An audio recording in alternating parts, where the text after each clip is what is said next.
श्रीमद् भगवद गीता के रसिक भक्तों, कृपया आप पंचोदश अध्याय के महात्म्य के श्रवण से पहले अपने चैनल किशोरी कृष्ण कृपा को सब्सक्राइब कीजिए और बेल आइकन की घंटी किशोरी कृष्ण कृपा बजते हुए बजाइए। श्री नारायण जी बोले, हे लक्ष्मी जी, अब पंचोदश अध्याय का महात्म्य सुनो। उत्तर देश में एक नृसिंह नाम का राजा था और सुभग नाम का मंत्री था।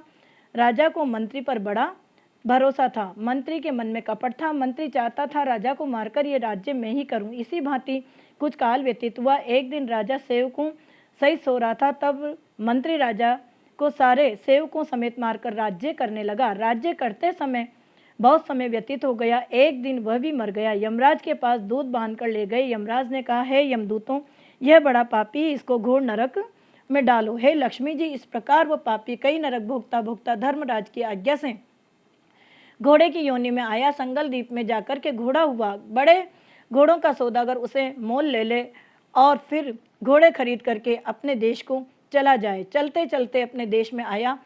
तब वहाँ के राजा ने सुना कि अमुक सौदागर बहुत घोड़े लेकर आया है। तब राजा ने उसे बुलाया और कई घोड़े खरीदे।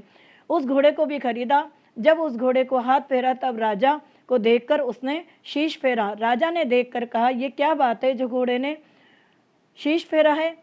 तब राजा ने पंडित बुलाकर पूछा कि इस घोड़े ने हमको देखकर शीश फेरा है, इसका क्या कारण है? पंडित ने कहा, है राजन, इस घोड़े ने आपको शीश नवाया है। राजा ने कहा, यह बात नहीं। कई दिन पीछे राजा शिकार खेलने को उसी घोड़े पर सवारी करके गया। वह घोड़ा जल्दी चलता था। राजा शिकार खेलते खेलते बहुत दूर चला गया। उस दिन राजा ने जाते ही शिकार मारा। राजा बहुत प्रसन्न हुआ।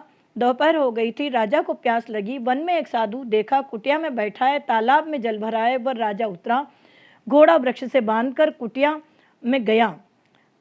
देखा तो साधु अपने पुत्र को श्री गीता जी के पंचोदश अध्याय का पाठ सिखा रहा है।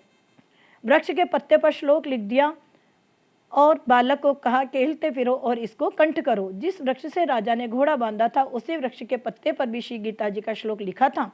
वह बालक पत्ता लेकर खेले भी और पढ़े भी। उस पत्ते को घोड़े ने देखा, तत्काल उसकी देह छूटी, देवदेही पाई। स्वर्ग से विमान आए, जिस पर बैठकर वैकुंठ को चला।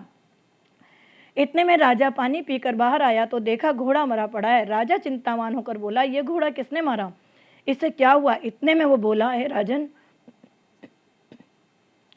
मैं तेरे घोड़े का चैतन्य हूँ। मैंने अब देवदेही पाई है, वैकुंठ को चला हूँ। राजा ने विस्मित होकर दंडवत की। पीछे से और सेना के लोग आ गए। राजा सवार होकर घर आया। अपने पुत्र को राज्य देकर आप वन को गया। तब करने लगा, श्री गीता जी के पंचोदश अध्याय का पाठ किया करें, जिसके प्रसाद से राजा भी परम गति का अधिकारी हुआ। श्री नारायण जी बोले, हे लक्ष्मी जी, पंचोदश अध्याय का यह महात्म्य मैंने आपको सुनाया। बोलो श्री कृष्णचंद्र भगवान की जय।